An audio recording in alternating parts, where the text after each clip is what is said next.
जय हिंद दोस्तों। कैसे हैं आप सभी लोग। आशा करता हूं आप सभी ठीक होंगे, स्वस्थ होंगे और मौज कर रहे होंगे। मैं अंकित एक बार फिर से आपके अपने YouTube चैनल वासुदेवा एजुकेशन में आपका स्वागत करता हूं। और दोस्तों एक बार फिर से मैं आपके लिए एक और मॉडल पेपर लेके आया हूं और ये मॉडल आपका मत्स्य यूनिवर्सिटी एग्जाम 2025 के लिए रहेगा। और बेटा मैं एक और बात करूं, ये मत्स्य यूनिवर्सिटी के लिए ही नहीं, ये राजस्थान यूनिवर्सिटी के जो सेकंड सेमेस्टर में होंगे उनकी भी बात करेंगे, क्योंकि पेपर सिलेबस सेम है लेकिन पैटर्न थोड़ा सा अलग है। मैं यहां एमसीक्यू बेस्ड क्वेश्चन बताऊंगा और यही MCQ based question one liner के रूप में राजस्थान यूनिवर्सिटी में आते हैं, तो बच्चे वो भी देख सकते हैं। सभी के लिए है, 12वीं वाला बच्चा भी देख सकता है, नीट वाला बच्चा भी देख सकता है। क्वेश्चन लगभग सेम से होते हैं, तो इन्हीं क्वेश्चनों की हम बात करेंगे। 50 क्वेश्चंस मैं लेके आया हूं, टॉप 50 क्वेश्चन में निकाल के लाया हूं। और एक बात और कह दूं मैं आपको, ऐसे मैं आपको दो सेट दूंगा मॉडल पेपर के एमसीक्यू बेस्ड के 50-50 के, और दो मॉडल पेपर मैं आपको दूंगा लॉन्ग क्वेश्चन के। आपका पूरा मैटर मैं क्लियर करके दूंगा दो पेपरों के अंदर, शॉर्टकट तरीके से पूरा सिलेबस कवर करेंगे इसके अंदर। तो शुरू करते हैं आज की पहला क्वेश्चन, जहां एमसीक्यू बेस्ड क्वेश्चन होंगे अपने। तो मैं पहला क्वेश्चन देखो, पहला क्वेश्चन है बेटा, हडमानिया किसका उदाहरण है। सबसे पहले क्वेश्चन देखेंगे अपन, हडमानिया किसका उदाहरण है। तो एग्जाम्पल ऑफ हडमानिया की बात करेंगे बेटा। अब देखो एग्जाम्पल ऑफ हडमानिया में बात करें तो सीधी बात करें, हमारे पास में दो ही जगतों की बात होती थी, किंगडम्स की जब बात होती थी दो होती थी, वर्टिब्रेट और इनवर्टिब्रेट। लेकिन यहीं पे अगर हम बात करें तो हमारे पास में कुछ प्रोटोकोडेट्स भी होते थे, और उन प्रोटोकोडेट्स में हम बात करें तो सिफेलोकोडेटा और यूरोकोडेटा की चर्चा होती थी। तो यहां पर हमारे पास में कौन सा हो जाएगा बेटा, हडमानिया के लिए यूरोकोडेटा हो जाएगा। कौन होगा, यूरोकोडेटा। क्योंकि यूरोकोडेटा में हम क्या पढ़ते हैं बेटा, हडमानिया पढ़ते हैं। क्या पढ़ते हैं, हडमानिया पढ़ते हैं। सिफेलोकोडेटा में हम बेटा पढ़ते हैं एम्फियोक्सिस, जिसे हम क्या कहते हैं, ब्रेंकियोस्टोमा भी कहते हैं। और साइक्लोस्टोमेटा में हम बात करें तो हम पेट्रामाइजोन की बात कर सकते हैं। किसकी बात करेंगे, पेट्रामाइजोन की। तो पहले क्वेश्चन का आंसर क्या रहेगा बेटा, यूरोकोडेटा। क्या रहेगा, यूरोकोडेटा। दूसरा क्वेश्चन, यूरोकोडेटा का लार्वा किस प्रकार का होता है।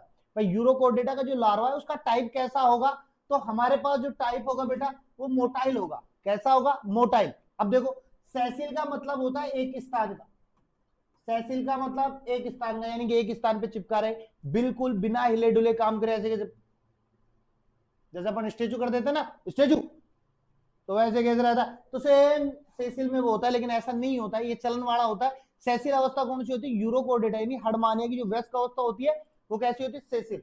तो हमारा यहाँ पे कौन सा होगा, मोटाइल। मोटाइल का मतलब होता है गतिशील। कैसा होता है, गतिशील, एक स्थान से दूसरे स्थान पर जाने वाला। एसेक्सुअल यहाँ कोई लेना देना नहीं है, वीपीए प्लस ऐसा कोई लेना देना नहीं है। तो हमारे पास में कौन सा आ जाएगा, मोटाइल आ जाएगा। थर्ड क्वेश्चन है बेटा, हडमानिया में नोटोकोड किस अवस्था में पाई जाती है। तो देखो यही नोटोकोड है जिसने कोडेटा और नॉन कोडेटा को अलग किया था। अब आप सोच रहे हो सर यूरो कोडेटा में तो कोडेटा आ रहा है, तो कहीं ना कहीं ये अपने पास में कोडेटा के साथ नहीं, ये हमारे पास में कोडेटा का हिस्सा नहीं है, इसको अलग कर दिया गया, वो यूरो कोडेटा में डाला गया है। तो अभी नोटोकोड किस अवस्था में पाई जाती है, और यही नोटोकोड था जो हडमानिया को अलग कर रहा था। तो ये केवल हमारे पास में किसमें पाई जाती है बेटा, भ्रूणीय अवस्था में पाई जाती है। कौन से अवस्था में पाई जाती है बेटा, भ्रूणीय अवस्था में पाई जाती है, वयस्क में नहीं पाई जाती, हमेशा नहीं पाई जाती, कभी नहीं पाई जाती। तो भ्रूणीय अवस्था में क्या पाई जाती है, नोटोकोड। दूसरा है ब्रेंकियोस्टोमा को अन्य नामों से जानते हैं। तो मैंने कहा ब्रेंकियोस्टोमा सिफेलोकोडेटा का है। सिफेलोकोडेटा को हम क्या कौन सा पढ़ रहे हैं, एम्फियोक्सिस पढ़ रहे हैं। तो यहाँ पे हमारा कौन सा हो जाएगा, एम्फियोक्सिस हो जाएगा। अगर दूसरे तरीके से देखो तो लैंसेल्ट जो भी है ये भी हमारे पास में ब्रेंकियोस्टोमा में आता है। तो हम ए व बी भी मान सकते हैं और अकेला एम्फियोक्सिस भी मान सकते हैं। नेक्स्ट पांचवें क्वेश्चन की अगर हम बात करें तो हमारे पास में क्वेश्चन है हेमिकोडेटा का दूसरा नाम क्या है। यानी इस hemichordata, sorry sorry sorry sorry sorry sorry, इसको आप क्वेश्चन को थोड़ा सा करेक्शन करके, मैं यहां पे हडमानिया लिख रहा हूं बेटा, हडमानिया लिख रहा हूं। तो हडमानिया का अगर दूसरा नाम आपसे पूछता है तो आप कहो समुद्री आलू। कौन सा, सी पोटेटो। कौन सा, सी पोटेटो के नाम से अपन किसको जानते हैं, हडमानिया को। समुद्री आर्चरी काइनोडर्मेटा का है, समुद्री खीरा, समुद्री मछली ऐसा कुछ भी नहीं है। तो हम समुद्री आलू को किसमें लेके जाएंगे, हडमानिया के दूसरे नाम पे। नेक्स्ट क्वेश्चन है बेटा, शुक्र जनन की क्रिया कितने चरणों में पूरी होती है? 12वीं का क्वेश्चन है, आप लोगों ने पढ़ा है। तो शुक्र जनन की क्रिया की बात हो रही है तो आपके माइंड में यही आएगा कि यार 2 3 फेज होते हैं, गुणन प्रावस्था, वृद्धि प्रावस्था और परिपक्वन प्रावस्था। ऐसा नहीं है बेटा, ये केवल चरणों की बात कर रहा है। तो 2 चरण होंगे यहाँ पे। एक शुक्र जनन प्रावस्था होती है जहां पर अपने पास में क्या बनता है, स्पर्मेटिड बनता है। तो स्पर्मेटिड वाली अवस्था और शुक्र कायंत्रण वाली अवस्था, 2 ही चरण होते हैं। कितने चरण होते हैं? 2 चरण होते हैं। अगर आपसे पूछे कि स्पर्मेटिड की कितनी प्रावस्था है तो फिर आप कहोगे साहब इसकी 3 प्रावस्था है। 3 प्रावस्थाएं कौन सी थी बेटा? गुणन है जिसे मल्टीप्लिकेशन बोलते हैं, वृद्धि है ग्रोथ बोलते हैं, और परिपक्वन है जिसे अपन मैच्योरेशन बोलते हैं। तो ऐसे करके 3 प्रावस्था होंगी। तो अपने पास में कितने चरण है? 2 चरण है। एक आपका स्पर्मेटिड वाला है तो जिसे शुक्राणु प्रस्सु कहते हैं अपन, और दूसरा है आपका शुक्र कायंत्र। कौन सा है? शुक्र कायंत्र। इस प्रकार से बात हो जाएगी। 7वें क्वेश्चन की बात करें, साइक्लोस्टोमेटा की मुख्य विशेषता है। तो देखो साइक्लोस्टोमेटा में हमने क्या पढ़ा? पैट्रामाइजोन। और पैट्रामाइजोन एक मछली के समान है। अब मछली के समान है तो इसमें ऐसा क्या है जो इसमें मुख्य है, इसको अलग किया गया, साइक्लोस्टोमेटा में रखा गया, अन्य मछलियों के साथ में क्यों नहीं रखा गया? तो इसमें आ जाएगा बेटा जबड़ा रहित, यानी कि यहाँ पर जबड़ा नहीं पाया जाता है। बाकी 4 पैर स्केल्स ऐसा कुछ भी अपने पास में नहीं है, तो जबड़ा रहित होती है, जबड़ा नहीं पाया जाता। स्विम ब्लेडर का काम क्या है? तो स्विम ब्लेडर का मतलब होता है बेटा वाताशय। स्विम ब्लेडर का मतलब क्या होता है? वाताशय। अब वाताशय की अगर हम बात करें तो वातावरण के अनुकूलन की बात होती है। तो देखो यहां पर हम बोलेंगे तैरने में संतुलन, किसमें आ जाएगा? तैरने में संतुलन में कौन मदद कर रहा है बेटा? Swim bladder. यहाँ पे श्वसन का कोई योगदान नहीं, भोजन संग्रह उत्सर्जन ऐसा कोई भी लेना देना नहीं है। नेक्स्ट क्वेश्चन की अगर हम बात करें तो माइग्रेशन नियमन में से किसमें पाया जाता है? तो माइग्रेशन का मतलब होता है अभिगमन, और अभिगमन का मतलब होता है एक स्थान से दूसरे स्थान पर जाना, यानी प्रवास करना। अब बात करें प्रवास की, तो प्रवास क्यों करता है? 2 ही चीजों के लिए करता है, या तो भोजन के लिए या रिप्रोडक्शन के लिए। तो अब हम बात करेंगे कौन सा सबसे ज्यादा माइग्रेशन करता है? तो आप लोग सालमन, इसे हम सामन मछली कहते हैं। कौन सी मछली कहते हैं? सामन मछली के अंदर माइग्रेशन पाया जाता है जो लंबी दूरी तय करती है, और अक्सर वो दूरी तय करती है जहां पर इनका खुद का क्या हुआ है? जन्म हुआ है। तो हम सामन मछली की बात कर लेंगे।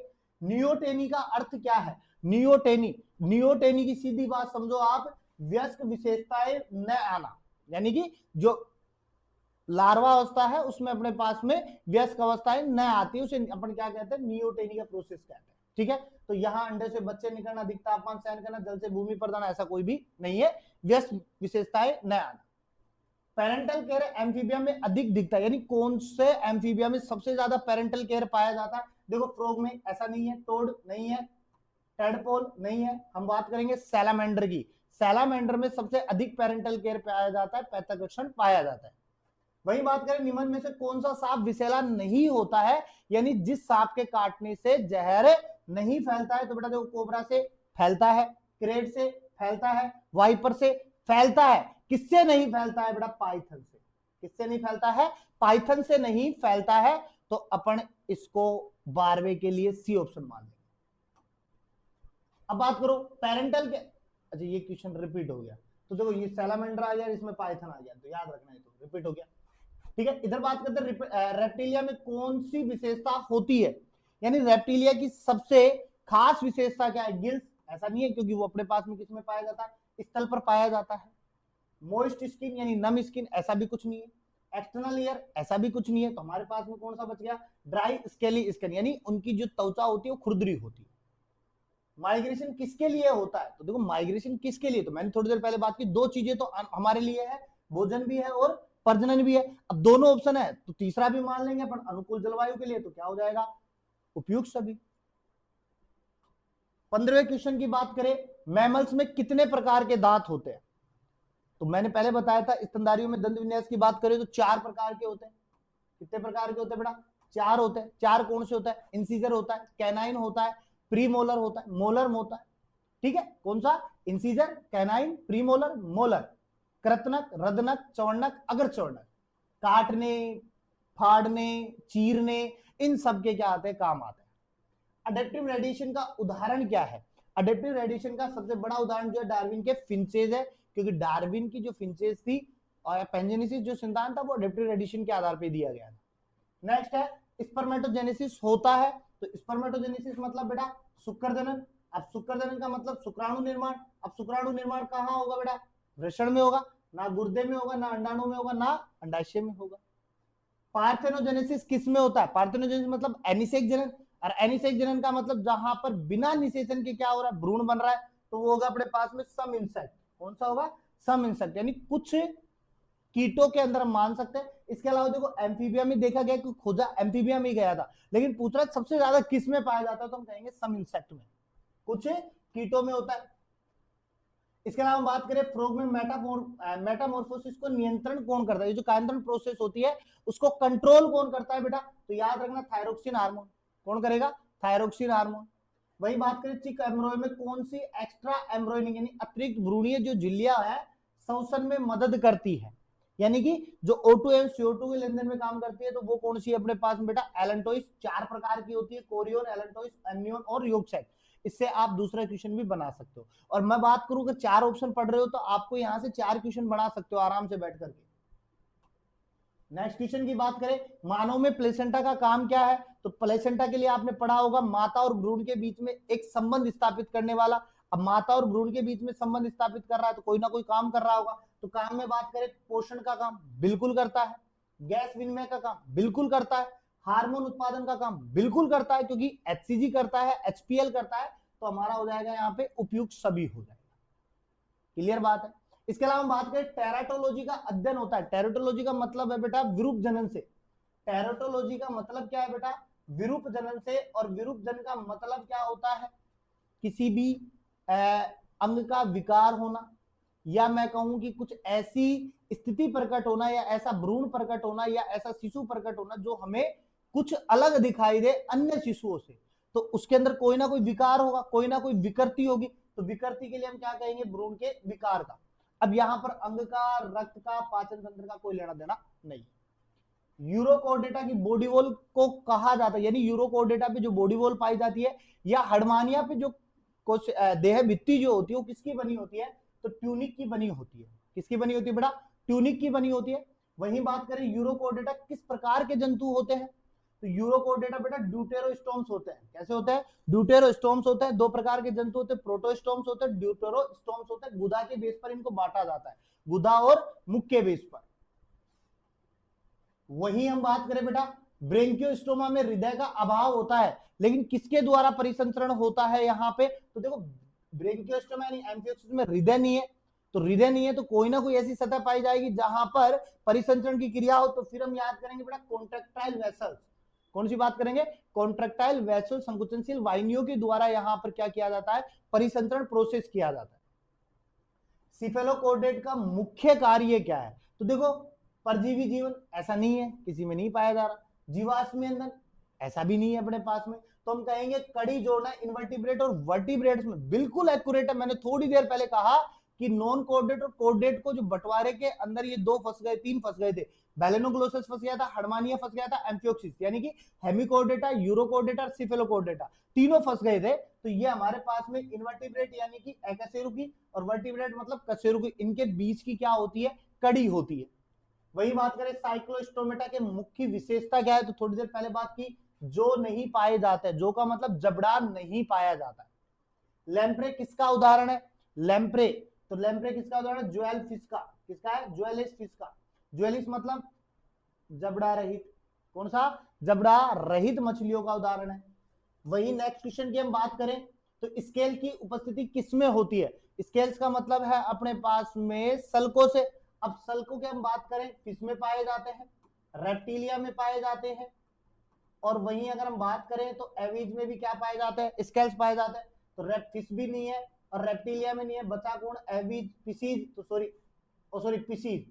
तो पिसीज ले लेंगे अपने पास में, यानी फिश की बात करेंगे। अब पाया एवीज पे भी जाता है, तो एवीज पे इतने नहीं होते जितना पिसीज की बात होती है। तो अपन किसकी बात कर रहे हैं? पिसीज। तो पिसीज में कौन आएगा बेटा? मछली आ जाएंगी, रेप्टिलियम में अपने पास में स्नैक आ जाएगा, रेवीज में पक्षी जितने भी है उसकी बात हो जाएगी।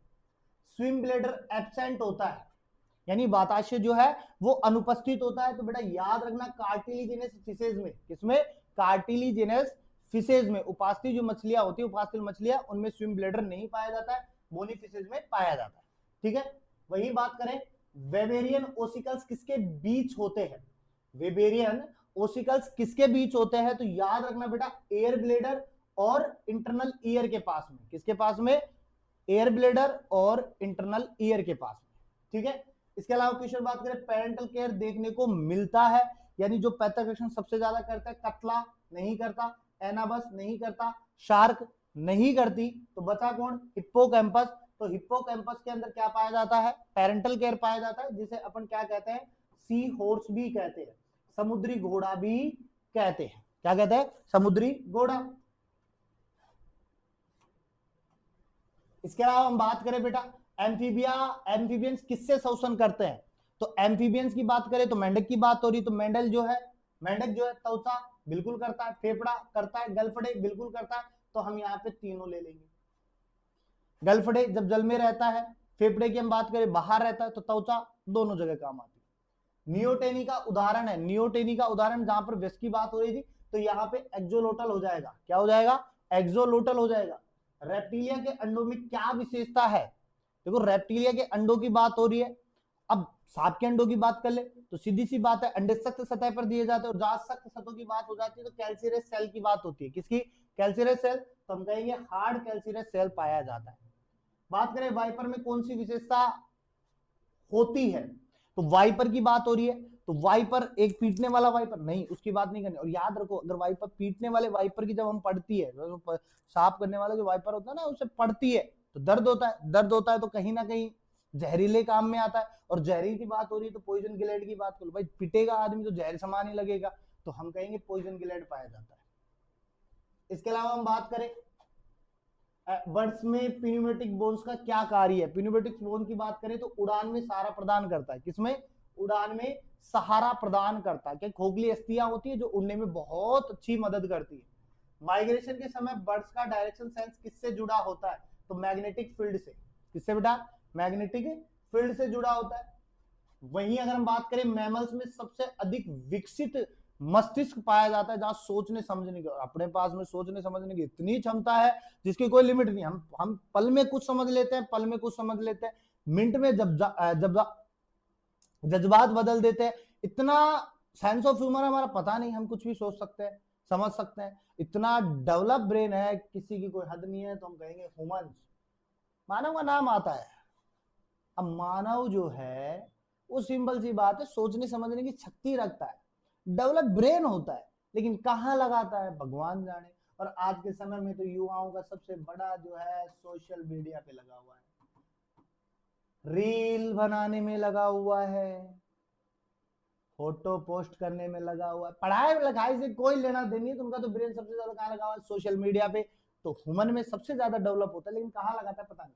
डेंटिफिकेशन में होमोडोंट, होमो का मतलब सम, होमो का मतलब सम, डोंट का मतलब दांत, यानी समान दांत। समान दांत का मतलब एक जैसे दांत। कौन से दांत? एक जैसे दांत।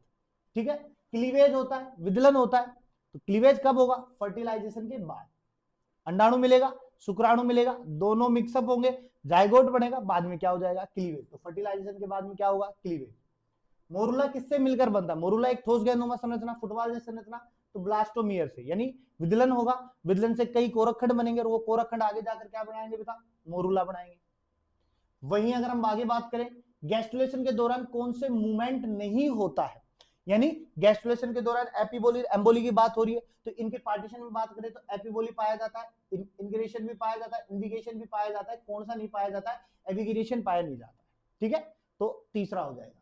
वही बात करें, फैट मैप किसका प्रतिनिधित्व करता है? तो फैट मैप मतलब संभावी रेखा चित्र की बात करें तो एम्ब्रोयो की कोशिका भविष्य की बात करता है। एक्टोड्रम कौन बनाएगा? एंडोड्रम कौन बनाएगा? मीजोड्रम कौन बनाएगा? या नोटोड्रम कौन बनाएगा? या सॉरी न्यूरोड्रम कौन बनाएगा? ये सब किसके ऊपर डिपेंड करता है? फैट मैप पे हम बना सकते हैं। ठीक है। बात करें फ्रॉग में मेटामॉर्फोसिस, हार्मोन रिपीट हो गया तो इसमें हम थायरोक्सिन कर लेंगे। इसके अलावा रिजनरेशन अधिकतर पाया जाता है। रिजनरेशन का मतलब बेटा पुनः बनाना। तो पुनः बनाने के लिए हम बात करें तो फ्रॉग की लिम्ब की बात कर सकते हैं। किसकी? फ्रॉग की लिम्ब की बात कर सकते हैं। तो लास्ट एंड फाइनल क्वेश्चन की अगर हम बात करें तो 47वां क्वेश्चन आता है, एम्नियोन के क्या कार्य है? एम्नियोन कौन है? अतिरिक्त भ्रूणीय झिल्ली। और अतिरिक्त भ्रूणीय झिल्लियों की बात करें तो भ्रूण की सुरक्षा करने का। भ्रूण के चारों तरफ कई लेयर्स मौजूद होती है, तो वो भ्रूण की क्या कर रही है? सुरक्षा कर रही है। इसके अलावा बात करें मैन में प्लेसेंटा का प्रकार कौन सा होगा? तो बेटा पहला ही हो जाएगा डिस्कोइडल और हेमोकोरियल। इसके अलावा जोनेरी नहीं होता है, कोटिलेडोनस नहीं होता है, डिफ्यूज नहीं होता है। इसके अलावा टेट्राजोन का उदाहरण, टेट्राजोन के उदाहरण के लिए बात करें तो हम थैलिडोमाइड की बात कर सकते हैं। किसकी बात करेंगे? थैलिडोमाइड की बात कर सकते हैं। और सबसे लास्ट क्वेश्चन, पेरिट्यूरेशन को नियंत्रण करने वाला हार्मोन ऑक्सीटोसिन। कौन है? ऑक्सीटोसिन, जिसे अपन बर्थ हार्मोन भी कहते हैं। ये हमारे टॉप 50 क्वेश्चंस जो मत्स्य यूनिवर्सिटी वालों के बच्चों के लिए पेपर में छपने वाले हैं। और ऐसा ही एक 50 एमसीक्यू का पेपर मैं कल बनाऊंगा जो आपको फिक्स 2:15 बजे, दोपहर 2:15 बजे आपको मिल जाएगा। और उसके बाद में हमारा एक पेपर 8:15 बजे आएगा और उसके बाद में 11 बजे। और एक चीज और याद रखना, ये जूलॉजी का है, उसके बाद में आपको बॉटनी के प्रॉपर मिल जाएंगे। बॉटनी का जो एग्जाम है उससे पहले आपको ये पेपर्स मिल जाएंगे। तो जो भी बच्चा है वो फैला दो अपने पेपर्स को और दोस्तों तक पूरा शेयर करो, जिससे हमें भी थोड़ा मोटिवेशन मिले और हम भी पेपर ज्यादा से ज्यादा बनाए आपके लिए। और वासुदेव एजुकेशन को क्या करना है? आपको सब्सक्राइब करना है, घंटे को दबा देना है, जिससे क्या मिलेगा? नोटिफिकेशन सबसे पहले चाहिए ना, तो घंटा दबाओ। ठीक है।